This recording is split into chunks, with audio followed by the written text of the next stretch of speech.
coisa que você vai tratar como inimigo e tem que tratar essa coisa aqui, ó, chamada procrastinação. O que é procrastinar? A dica que eu te dou é que todos esses termos você saiba com clareza o que significa. O que precisamos de fazer em relação a inimigos? Precisamos conhecer o inimigo. Numa guerra, se eu tiver dois inimigos, eu tenho que escolher um para não ser. Aí você fala, como assim? É o seguinte, se eu sou inimigo de alguém e encontro um inimigo do meu inimigo, eu tenho que escolher um dos dois para ser amigo. Olha que loucura, presta atenção. Anota o código, é um código do Sun Tzu, é um código de guerra. Inimigo do meu inimigo é meu amigo. Se você não entender que o inimigo do seu inimigo é seu amigo, você vai ter duas pessoas contra você. Então, quando você achar alguém que é inimigo do outro, daquela coisa ou pessoa, né? Se você estiver numa guerra declarada, você tem que passar por lado de alguém que é inimigo do outro. Por quê? Vou explicar.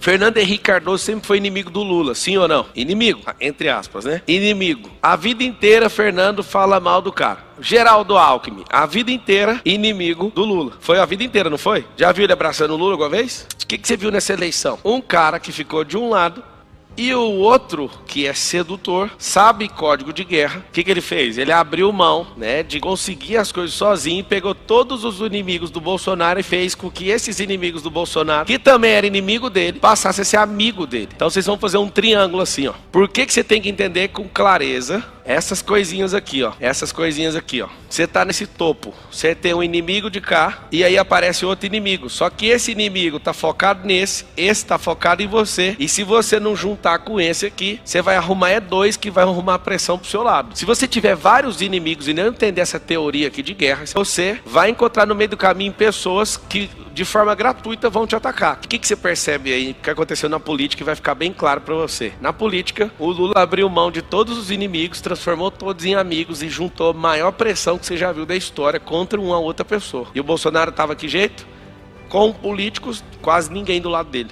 Então, fala com a boca agora para você entender. O inimigo do meu inimigo é meu amigo. Isso só vale em guerra. Porque se de fato você não suporta inimigo. E ainda mais inimigo do outro. Só que é uma grande oportunidade de você conseguir vencer. Pablo, o que você está falando? Fala com a boca assim, ó. Defeito é um grande inimigo. Só que eu preciso dele. Só em guerra. Isso vai mudar a sua cabeça. Algumas coisas você não gosta de fazer. Vai ter que fazer no estado de quê? De guerra.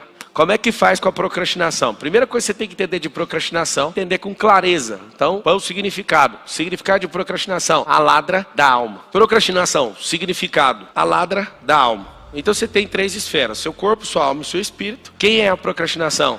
Sua alma está sendo roubada pela esfera menos importante. Qual que é a esfera menos importante? Seu corpo. A alma é eterna, precisa ser redimida. Seu espírito é eterno e está pronto. E seu corpo está sendo treinado. Quem é o mais importante? O espírito. Segundo, a alma. Terceiro, o corpo.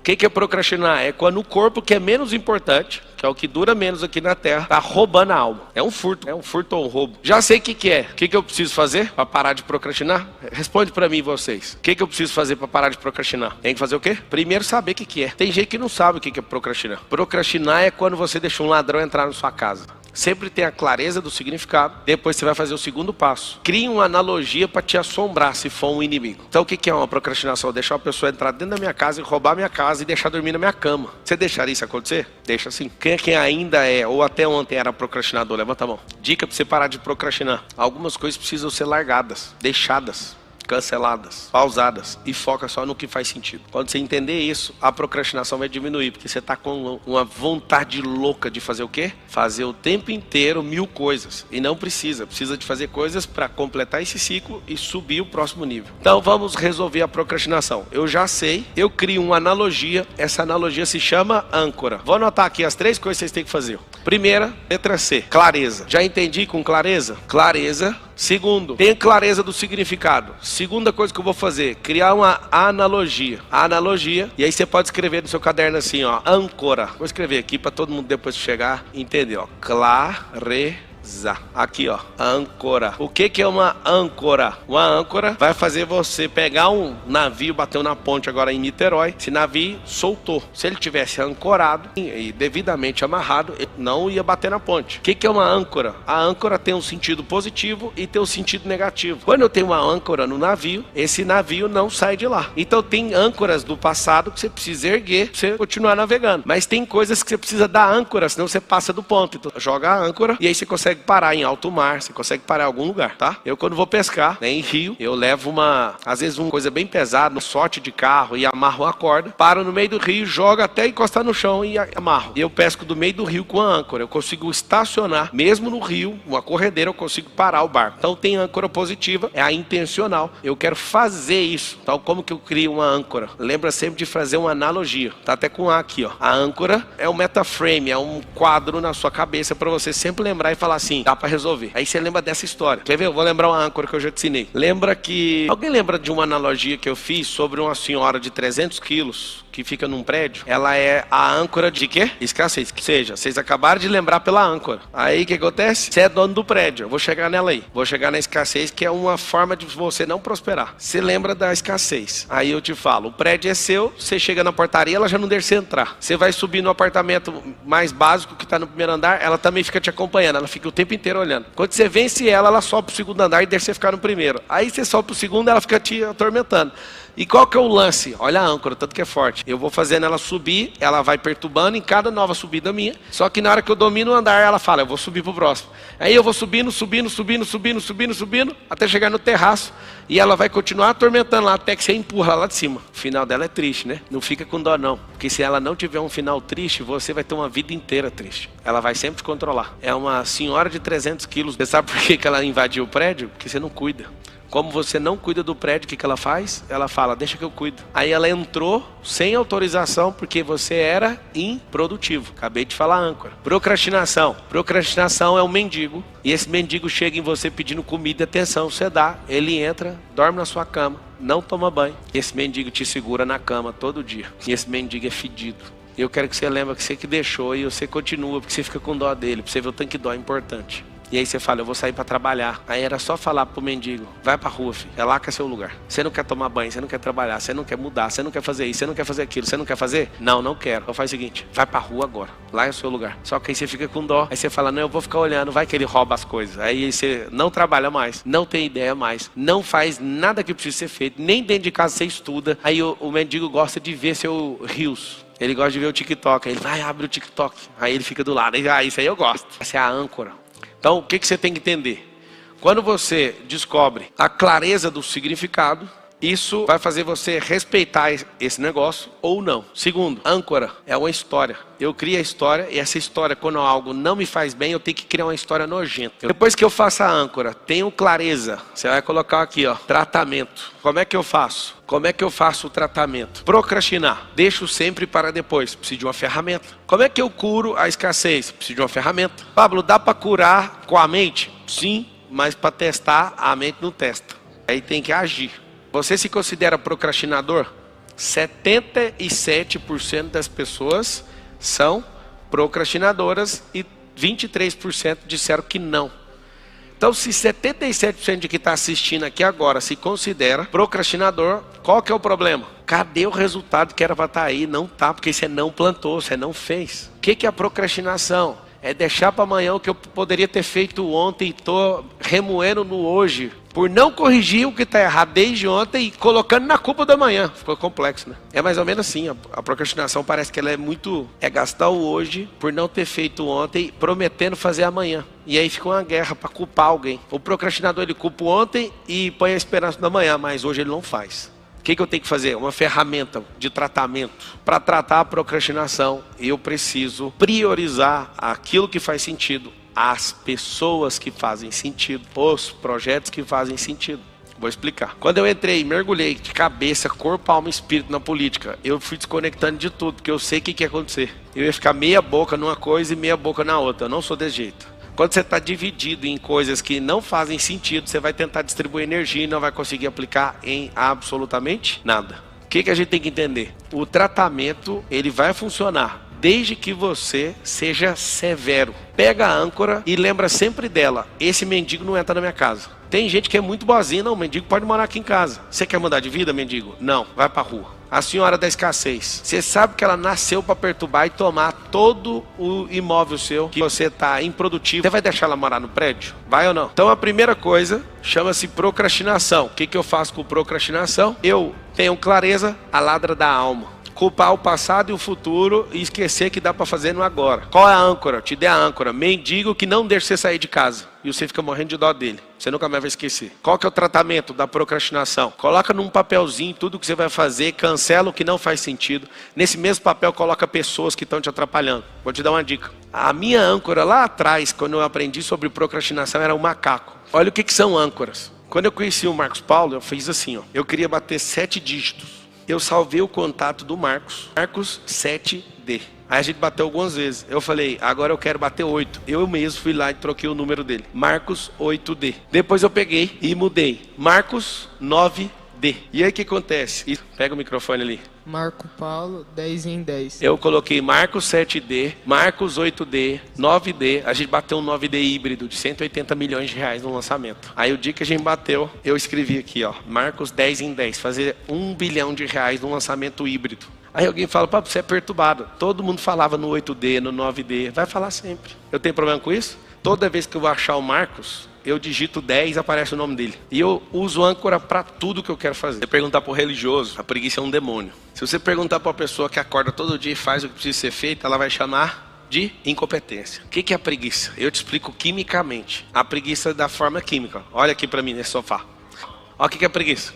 A gravidade está te puxando para baixo, para cima ou para frente? Para baixo, certo? Então eu vou deitar. Acabei de deitar, meu corpo acaba de entrar em repouso. Isso aqui é física. Vou ficar 1 minuto em repouso. Qual que é a tendência do meu corpo depois de 1 minuto? Continuar em repouso. E a cada tempo que eu fico nesse repouso, eu tenho uma certa dificuldade de voltar a ter o movimento, de vencer a inércia. Só física. Não vou falar nada aqui de crença, não. Falando só de física. Então, para quebrar a inércia. Eu acabo de deitar. Se você acabar de deitar e falar, vou levantar, você levanta. Mas cada tempo que vai passando, o seu corpo vai repousando, a sua corrente sanguínea vai diminuindo a pressão, tudo vai entrando nos eixos e você desconecta e fica quietinho. O que todo mundo acha assim, meu morro de preguiça, não é preguiça. É porque você precisa de vencer a gravidade. Você tem que sair da inércia, você tem que sair, né, desse repouso. Não sei se você sabe, mas inércia não é ficar parado. Vou dar uma aula de física. Inércia é quando o corpo está num movimento contínuo, seja parado ou na mesma velocidade. Se eu estiver em 30 por hora e continuar sempre em 30 por hora, estou inerte. Olha que doideira. Tem gente que é zumbi andando. Eu estou sempre inerte. O que é inércia? A inércia é manter aquela constante. O que você tem que fazer? Você precisa tracionar para sair da inércia. Se eu sair do estado de repouso e da inércia que eu estou, eu vou ter que vencer, porque meu corpo ficou 6 horas, ficou 8 horas na posição horizontal. Aí esse negócio de levantar da cama, o tanto que é difícil. Já usei todas as técnicas. Ó, técnica número 1, há 10 anos atrás, jogar o travesseiro no chão.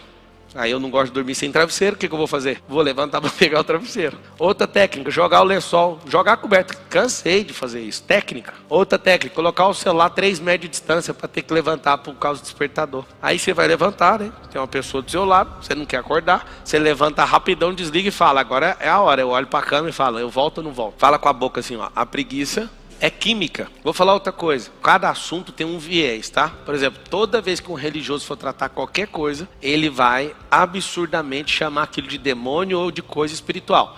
Não está errado, porque tem demônio que entra, demônio lá que ele impera numa potestade de realmente improdutividade. Aí ele vê você que está feliz na improdutividade, ele tem brecha para fazer o que ele quer. Isso é fato. O que eu faço então para a preguiça? A preguiça é romper a inércia, que seja do 0 ou de 30, é sair daquilo. E é muito difícil, você ficou 6 horas, 8 horas deitado. Por isso você tem que achar um motivo para levantar. Como viver na preguiça? Fique na inércia. Tem preguiça a 30 por hora, tem preguiça a 60 por hora, tem todo tipo de preguiça. O que é uma âncora? Eu vou contar um negócio que vocês não sabem. Tem gente que vem aqui várias vezes ver essa cena, mas você tinha que enxergar a cena aqui atrás do palco. A cara que eu fico aqui e a cara que eu faço quando eu passo nesse ferro aqui. Aqui tem um ferro. É uma âncora. Pegar em maçaneta de porta é uma âncora. Encostar em volante de carro para mim é uma âncora. Olha a âncora. Se eu pegar numa maçaneta, eu faço assim, ó. Se eu encostar no volante do carro, se estiver do lado, você vai rir. Eu faço assim, ó. E eu passo desse ferro aqui, ó. Você não tá vendo, ó. Aqui minha cara tá normal de alguém que não vai começar uma palestra. Quando eu encosto aqui, ó. Eu passo aqui, eu faço assim, ó. Troquei de ambiente. Se você quiser anotar essa âncora, faz muito sentido. Por quê? Porque a sua cara é ruim. A minha também. O que eu faço? Geralmente as pessoas que andam em super carros ou carros de luxo, essas pessoas sempre estão com cara de bosta. Vocês já perceberam ou não? Aí eu falei, toda vez que eu pegar no volante, sorri.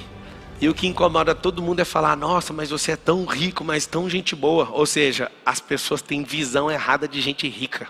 Como é que quebra essa crença? Eu preciso ressignificar isso, né?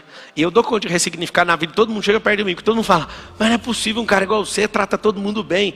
Mas esse é o normal da vida. Aí a pessoa encontra um monte de rico, pálpebrazinha, queixinho inclinado, peito sempre acima do ângulo.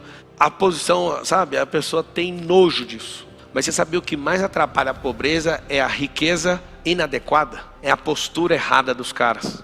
Então aquele senso de, sabe, do não me toque, aquilo bloqueia a cabeça de quem é improdutivo. Se você tem nojo de gente rica, você tem que saber uma coisa, não vai ser rico nunca. Tem a culpa do cara que faz isso porque acha que ele é melhor mesmo. Os ricos são assim. Eles acham que a posse qualifica ele para ele ser melhor que alguém que não tem posse. Eu não vejo diferença nenhuma numa pessoa para outra. Por quê? Porque o que qualifica a pessoa para mim é ela saber quem ela é. Se eu vejo uma pessoa rica que não tem identidade, só tem dinheiro. Dinheiro acaba. Dinheiro troca de mão. Identidade não. Quando ativa, acabou. A gente tem uma dificuldade aqui no lugar que a gente mora, que as pessoas chamam a gente de novos ricos. Eu prefiro ser um novo rico do que ser um novo pobre. O que está acontecendo com esses novos tempos? Tem gente por conta da tecnologia ficando muito rico e tem gente por conta da mesma tecnologia que não migrou os negócios, está virando um novo pobre. Tem um negócio chamado inversão social. O Brasil, dos 197 países do mundo, é o país que mais tem inversão social, sabia? De rico ficando pobre e de pobre ficando rico. Talvez vocês não saibam da história, até é interessante você saber. Um dia eu cheguei, hoje nós estamos de boa, estamos felizes, eu e meu vizinho, mas um dia ele estava lá bravo demais, tomou umas. Cheguei de Ferrari e ele, que esse carro barulhento? Eu, tá bom. Aí eu fui descer do carro, eu tava gravando meu filme para rodar no Netflix e tudo. Tava com a equipe, com as câmeras tudo ligadas. Ele chegou e meteu um empurrão em mim. Pum! No meio da rua. Aí a esposa sai e fala assim, você é um rico que não sabe gastar seu dinheiro. Eu falei, o que vocês têm a ver com isso? Aí eu fui, tem como parar, o que foi? Fazendo pergunta e tal. Aí eles começaram a me xingar, me deram um empurrão. Calma, gente, vocês estão doidos, eu tenho emocional para aguentar. Calma, relaxa aí todo mundo. Respira. Aí ele me xingou de tudo. Me empurrou, me xingou, tudo. Aí eu olhei para ele, falei, então vamos fazer o seguinte. Eu vou subir na minha calçada, eu quero ver se você é homem para eu subir na minha calçada. Sobe aqui na minha calçada. Aí ele, não vou subir na calçada não. Aí ele chegou perto da calçada e começou a me zucrinar. Ele é mó gente boa. Aí ele falou assim, você tem que saber que nós somos ricos igual. Você tem helicóptero, eu tenho helicóptero, não sei o que. Eu falei, não, peraí. Você me empurrou, você bateu em mim, você me xingou, sua mulher me xingou. Mas falar que eu sou pobre igual você, eu não vou aceitar não. Mas ele pulou dessa altura. Eu falei, tem mais. Você não gosta de ter eu como vizinho? Ele falou, não. Então pode vender essa casa e ir embora dela, que essa casa é minha agora. Pode pôr o preço nela e pode ir embora. Você acabou a discussão, o cara murchou, a mulher saiu. Então faz o cheque, é só falar quanto e pode sair da casa. Leva só as roupas e deixa tudo aí. A história é, o cara me empurrou. A mulher dele me empurrou, eles me xingaram, tiraram meu espaço, tudo, não importei. Só que aí eu tô lá de boa, aí eu coloquei um muro emocional, né, que era a minha calçada, ele cessou, aí veio com essa conversa. E ele falou, não, a gente é rico igualzinho. Eu falei, você me xingou, você me bateu, você fez isso, sua mulher também. Agora pobre igual você, eu não vou aceitar não, vou rebaixar não. Aí o trem ficou azeitado. Aí fui dormir, quando eu fui deitar, a esposa dele liga e fala, sai daqui, vai embora pro Goiás. Estou contando isso com muita alegria, porque eu mesmo, um dia vi ele passando na porta, eu cheguei, vizinho, você é amado e tal, abracei. A Carol viu, ela falou, eu não suporto ver você fazendo essas coisas. Você é muito cara de pau. Eu falei, mas eu não fiz nada. Eu tenho um problema. Quando você começar a prosperar, você vai arrumar problema de graça, sabe disso, né? De graça, não sei explicar. A prosperidade incomoda. Quando eu descubro a clareza do assunto, a âncora precisa ser instalada, ativada. Eu parto para o tratamento. Vamos fazer aqui a escassez. Escassez. Escassez é uma palavra incrível que termina com Z. Escassez. Vamos pegar a mesma coisa que a gente acabou de fazer. Você volta aqui na tela. Tá aqui, ó. C-A-T. Você vai fazer a mesma coisa. Escassez. C-A-T. O que é a clareza da escassez? A escassez é um buraco na caixa d'água. Pelo amor de Deus, higienize o cérebro. Anotem uma tarefa. Higienização cerebral. Por que limpar o cérebro? Para ele ficar mais potente. Se você limpa seu cérebro, você vai ter uma garantia. Seu cérebro vai ficar mais potente. Vou dar um exemplo. Alguém que está sentado aqui na primeira fileira consegue ver um quadradinho de luz que está aqui? Consegue? Onde você está? Você consegue ver que tem milhares de quadradinhos ou não? Cada LED é um diodo emissor de luz. É como se fosse o pixel da televisão. Quando você olha isso aqui é como se fosse o seu cérebro. Cada luz, imagina que cada luz dessa é uma caixa gigante, cheia de informações, cheia de tranqueira. E isso aqui é seu paredão de informações. E aí você quer falar coisas impressionantes. Clareza de escassez. O que escassez é? Escassez é furo na caixa d'água. Eu posso vir com a mangueira, eu posso pegar o caminhão de bombeiro e encher, vai vazar. Eu posso dar na mão do escasso, qualquer tanto de dinheiro vai acabar. Vai acabar. Então a clareza é um furo na parte de baixo da caixa d'água. Qual a âncora?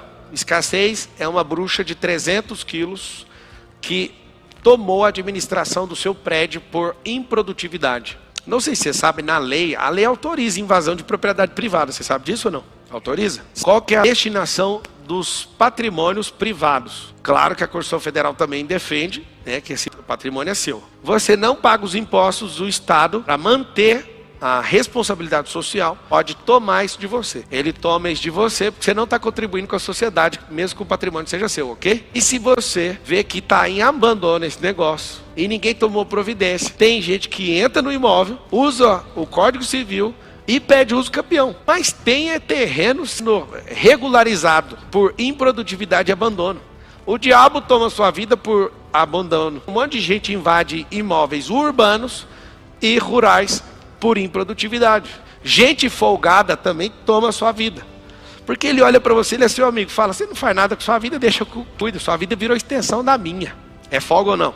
Mas a culpa é sempre sua. Então na escassez, escreve a âncora. Bruxa de 300 quilos que invadiu. Pablo, por que você está pegando no pé? Só porque ela tem 300 quilos? É porque a escassez, ela não tem movimentos rápidos, ela vai ser sempre lenta e vai sempre tentar te deixar para fora das suas coisas, e ela tem que ser essa figura bem nojenta e tosca, para você perceber que ela não vai deixar, ela não vai andar rápido, ela vai ser bem lenta. Ela já é uma bruxa, 300 quilos, invasora. Se você conseguir ridicularizar as âncoras, é mais fácil de você lembrar também. Qual que é o tratamento da escassez? Quer tratar sim ou não? Cardápio, tampa o lado do preço. Quer tratar a escassez? Põe dinheiro debaixo do sapato aqui, ó. Cansei de fazer isso. O método para vencer a escassez chama disponibilidade de recurso. Eu anotaria isso aí se você tem esse problema. O que eu fiz? Assim, vestia a meia, colocava a nota, o tênis e vestia. E eu ficava o tempo inteiro com a nota de 100 falando assim, ó, o dinheiro é meu escravo, o dinheiro é meu escravo. Aí você fala, pá, isso é um trem idiota. Não é. Pegava o porta-luva do carro, colocava dinheiro. Gaveta na empresa, dinheiro.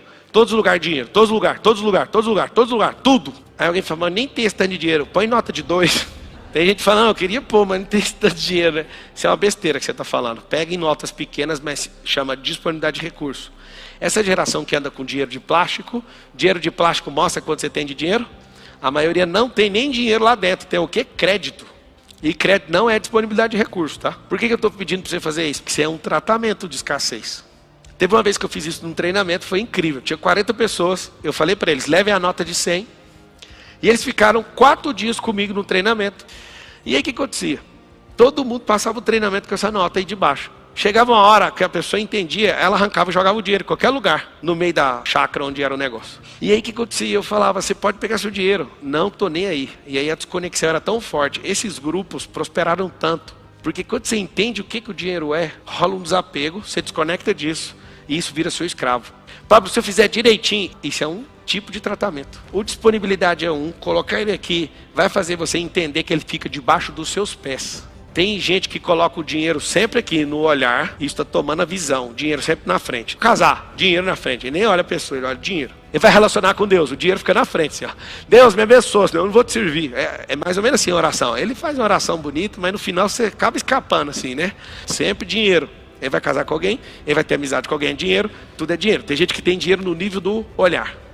Tem gente que tem na boca, parece que tem umas notas de dinheiro lá dentro, ele só fala de dinheiro, dinheiro, dinheiro, dinheiro. Olha, Pablo, eu estou ouvindo você a semana inteira, você está falando de dinheiro, estou falando para você, porque eu nem lembro disso. Eu só desfruto, desejo e mando comprar. Se eu não desse aula disso, nem ia falar disso. Não faz nem sentido. Tem gente que fica com o dinheiro só na boca, falando. Agora, quando alguém está com o dinheiro bem aqui, ó, no respirar, no pulmão ou no coração, quando a pessoa ama dinheiro, ó. Aí tem gente que é bem top, consegue vencer na vida, vai baixando o dinheiro. O dinheiro começa no topo da cabeça, só pensa nisso, só vê isso, tudo é dinheiro. Depois é boca, depois é peito e pulmão, e depois é intestino. Aí os que conseguem fazer o dinheiro ir pro bolso, trabalhar. Aí ele fala, o dinheiro é aqui, ó. Não, o dinheiro você tem que continuar descendo até ele ficar por baixo de quem você é. Fala assim comigo, o dinheiro é meu escravo. Eu acabei de criar mais uma âncora. Qual o maior nível de escassez? Se o dinheiro estiver debaixo do pé, mostra se eu controlo o dinheiro ou não. Olha aqui. O dinheiro está debaixo do meu pé. Eu piso nele. Eu uso ele de suporte. Quanto mais o dinheiro subir dentro de você, aqui você é uma pessoa gente boa, mas já está tomando conta de metade de você. Você nunca mais vai esquecer isso. Dinheirinho só para o intestino, dinheirinho no pulmão, dinheirinho no coração, dinheirinho no papo. É os que falam que tem dinheiro, não tem. Dinheirinho na boca, dinheirinho no zóio e dinheirinho aqui, ó. Qual que é o maior nível de escassez? Quando a pessoa fica nesse nível aqui, ó. Quando o dinheiro virou o telhado dela. Olha o que a pessoa faz quando ela está nesse nível aqui, ó. Acabou meu dinheiro. Pessoa que o dinheiro fica aqui debaixo, ó, pode acabar que ela não está nem aí. Vocês entenderam ou não? Qual que é a relação de riqueza com o dinheiro? Quanto mais baixo você conseguir colocar, mais você vai dominar. O bolso significa que está na metade do caminho. Porque dinheiro tem que estar em todas as frentes, mas tem que ser dominado em 100% dos casos. Como é que eu trato então? Acabei de mostrar uma forma de tratar. Disponibilidade de recurso. Colocar na sua mente que esse negócio é escravo e suporte. Dinheiro é suporte, tá? Você vai fazer uma viagem, ele é um suporte. Imagina a mesma viagem ser um suporte. Eu não sei se vocês já foram pobres. Eu já fui. A gente não podia gastar dinheiro, então a gente fazia as farofas, os trem. Oh, aquilo era brilhante. Eu falo pra Carol direto, vamos fazer. Ela fala, não, fica só na saudade isso aí. Aquela panelinha de alumínio, faz aquela farofa, marca aquele paninho cedinho. Ah, mas quantas vezes que eu fiz isso com meu pai, era massa demais. O que acontece? Quando você sabe o tratamento, você só vai ficar essa coisa se você quiser. Você sabe a ancoragem, você tem clareza, então dá tchau pra escassez. Qual que é o segredo? Lembra do prédio. O prédio da escassez, na verdade o prédio é seu, foi invadido. Eu desconheço uma pessoa que conseguiu ouvir ou ler um livro, saiu do térreo e foi dominar lá no topo. Não vai. Cada coisinha que você vai vencendo é isso aqui, ó. Ó, degrau. Aí você sobe o pavimento, degrau. Onde está o segredo? Quando você terminar os degraus, você venceu o pavimento. Amadureceu, depois outro pavimento, pavimento, pavimento, pavimento, pavimento, pavimento. Chega daqui, você taca ela lá de cima. A escassez é vencida por camadas. Então são degraus e depois pavimentos. São andares. Depois que você tomar o prédio de volta, você tem que tacar ela lá de cima. Fechou? Vamos para uma coisa que está matando. Várias pessoas estão me ouvindo aí, ó. A coisa mais nojenta que eu já vi um ser humano fazer. Vitimização. Qual a ancoragem que você chama de vitimização? Tá aqui, ó. Eu chamo de gato gago. Gato gago. O gato vai fazer... Não faz? Olha ele gago. Ele não dá como falar miau. Ele é um gato gago. Então quando ele vai soltar o miau, ele faz ou seja, é mimizento. Uma pessoa que é próspera, ela não é mimizenta. Você escolhe ser uma pessoa ou você já é mi. O que é hoje e agora, hoje e agora, hoje e agora, no corpo, na alma e no espírito. No espírito é mimizento. O que é milindre? Intenso. No corpo, na alma e no espírito. Quando você vê uma pessoa melindrosa, ela é doente. Quando você vê um melindroso, desculpa falar, mas tem que saber que é verdade. Tem alguém que é hipocondríaco aqui? Para quem não sabe o que é, tudo é remédio. Esse é melindroso no corpo. Então tem que tratar a sua alma, se é melindroso na sua alma. E quem é melindroso do espírito? Quem não sabe de onde vem nem para onde vai. Aí você passa, aí não me olhou, é mimizento. Quem é vê uma pessoa que... E aí não dá atenção, ela fala assim, deve estar num dia difícil. E vai embora. Fala na moralzinha, você tem um mimizinho aí, não tem ou não? A pessoa tá comigo, a gente faz um negócio junto, ela fala, foi eu que fiz. Ô rapaz, eu ficava até com febre no passado. Um dia eu quase capotei um carro meu porque alguém saindo da empresa, de tanta raiva. Eu ganhava todos os prêmios que alguém falava assim, ó, tá competindo. Ih, esquece, vou bater esse resultado. E batia. A pessoa ia dormir, eu ficava acordado. O Pablo é muito inteligente. Nunca reconheci isso, com toda a humildade do meu coração. Eu sempre entendi o seguinte, se alguém é bom pelo dom, eu sou no esforço. Porque no dom a pessoa faz em 1 hora, eu faço em 10. Isso é quando eu não sabia fazer. Até que eu descobri que qualquer dom, qualquer pessoa tem. Como é que faz para qualquer pessoa descobrir qualquer dom? Tem que deixar de ser qualquer um e tem que ir atrás e escavar. Vou explicar. que é o dom e o que é uma pessoa que não tem um dom. A pessoa que não tem um dom está a alguns metros de distância dessa escavação, desse minério. Deixa eu explicar uma coisa para vocês. Quando uma pessoa parece que nasce com um dom, significa que aquele minério está à flor da pele. Então ela acha com as mãos. Só que tem gente que não está. Então o que ela tem que fazer? Escavar. Está lá dentro. Vou contar um segredo para vocês. Não falta nenhum minério, nenhuma pedra preciosa, nenhum tipo de gás. Não falta nada no seu corpo, porque o seu corpo é a cópia da Terra. O seu é uma mini cópia da Terra. Carbono, nitrogênio, oxigênio, hidrogênio, tudo tem no seu corpo. Tudo. Aí você fala, não é possível. Tudo está aí. Só que o dom, eu anotarei isso. O que é o dom? O dom é algo ou uma qualidade que não precisa ser treinada. Ela está à flor da pele. Tem gente que você pega um violão, põe na mão, a pessoa faz assim, ó. Aí ele troca a nota assim, sem ninguém ensinar. É só de ter visto alguém fazendo. O dom, olha, o fulano tem dom. O que não tem, tem que pegar uma reta escavadeira e ir escavando. Achou. Quando ele acha, o dom daquele primeiro custou 10 horas, o do outro custou 1.000. Sei se você sabe, para você virar perito em qualquer assunto, a base da perícia são 10.000 horas de exercício. Sabia disso? Quem que aguenta 10.000 horas de exercício? 10.000 horas de exercício são 1 ano sem dormir, mais 3 meses. O que você acha? Não, moça. 1 ano e 3 meses sem dormir significa que você precisa 3 anos só dormindo. Aí você vai dormir, aí você vai parar de comer e aí você vai ficar só por conta disso. Se você não comesse, não dormisse, não tivesse necessidade fisiológica, fizesse mais nada, em 1 ano e 3 meses você viraria perito de qualquer coisa. Só que você não vira. Tem um outro problema que vai te deixar assustado agora. Quando você vai aprender uma coisa complexa, você não consegue se envolver com essa atividade por mais de 2 horas por dia. Ou seja, você vai ficar perito só depois de 10 anos. Tem gente que fala, não, eu vou ficar. Tem alguém aqui que já treinou para tirar PPH, pilotar helicóptero ou não? A gente vai fazer uma aula, faz por 10 minutos, porque o corpo inteiro endurece. Aí você fala, vamos fazer 1 hora. Baixa o proveito e tem que parar. Instala, regula o cérebro e amanhã você pilota de novo. Se alguém quiser te enganar, ele deixa. Você fazer uma coisa bem complexa, você ficar retorcendo os nervos assim, ó. Como é que segura um trem daquele para pousar? Aí você faz 10 minutos, seu corpo fala assim, ó, fiz as contas, parece 2 horas de exercício. Porque você fica tenso. O negócio não responde o comando. Quando você tem clareza do que é vitimização, você vai saber o seguinte: a vítima é um sequestrador de si mesmo. Ele vive se sequestrando. Ele vive achando que todos estão contra ele. Ele é vítima de tudo. Então, o que acontece quando você é vítima? Você quebra uma coisa que foi estabelecida por Deus. Você é líder. Você nasceu para governar. Só que a vitimização tira a coroa. Você chuta a coroa. E aí a gente tem a ancoragem da vitimização, é o gato gago, né? Que ele sempre fica fazendo aquela fala do Chaves. Mimimi. Ele fica fazendo isso, porque ele não dá conta de falar miau. Qual que é o tratamento da vitimização? Tem vários. Para deixar de ser vítima, você precisa modelar governantes. Para deixar de ser vítima, você vai ter que engolir um outro negócio que é inimigo também, chamado orgulho. Para deixar de ser vítima, você vai ter que aprender a ressignificar. Para deixar de ser vítima, você vai ter que se expor. Quem que tem vergonha de falar em público? Você quer saber a verdade ou não? Quer? Levanta a mão, deixa eu ver. Quer saber a verdade? Você tem problema de ego. Você acha que ninguém precisa de ouvir você. No fundo é isso. Você é impaciente. Você não tem vergonha nenhuma, porque você conversa com 2, 3 pessoas, belezinha. Seu problema é de ego. Porque quando você entender que na sua limitação você ajuda a gente que está pior que você vai abrir essa boca de defunto. Boca fechada mata. E se mata, produz morte com ela fechada também. Então tá fedendo. Aí quando você começar... Claro que tem outros bloqueios, tem necessidade de aprovação, tem uns que não abrem a boca porque se acha burro perto dos outros. Aí você vai somando, o problema vai ficando bem maior. Medo de errar.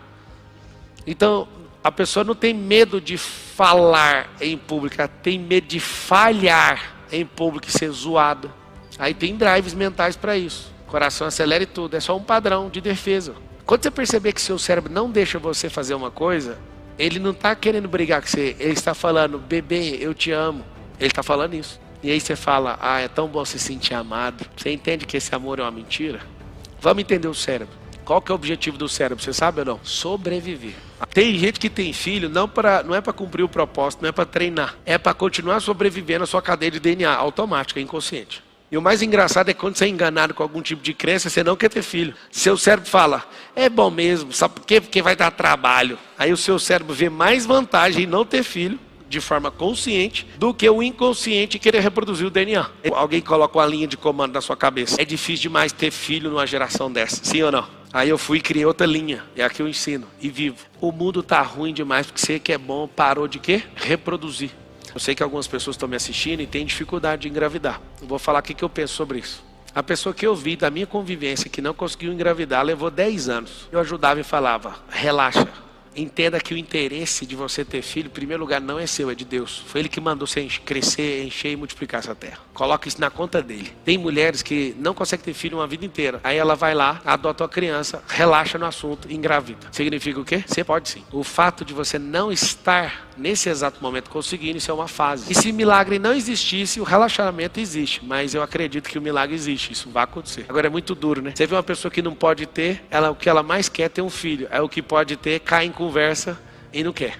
É a coisa mais doida que eu já vi. Os milagres existem. Meu primeiro filho foi assim, ó. Ele não vai nascer. Eu falei. Foi o médico que falou? Foi. O médico, ele não pegou essa aula, não tá na grade curricular de medicina. O beijo, esse é o primeiro, o Lourenço. Não ia nascer, não. A Carol tinha sangramento infinito com aquele cara lá. E o Lourenço era prometido, não ia nascer. Eu falei assim, está sendo perseguido desde o ventre. É um cara que eu tenho que proteger até depois do fim. Beija-me. Eu nunca esqueço, a gente chegando numa consulta, vendo o exame, ultrassom do Benjamin, e o Benjamin crescia e o pulmão dele não crescia em 3 ultrassons diferentes. Aí o médico falou, ele vai nascer com problema, então não vai nascer. Eu olhei, falei, isso aí acontece. Ele falou, não acontece, né? Eu falei, acontece lá em casa. Lá em casa todo mundo é perseguido. Terceiro filho, Miguel, nasceu dentro do carro, foi pra casa.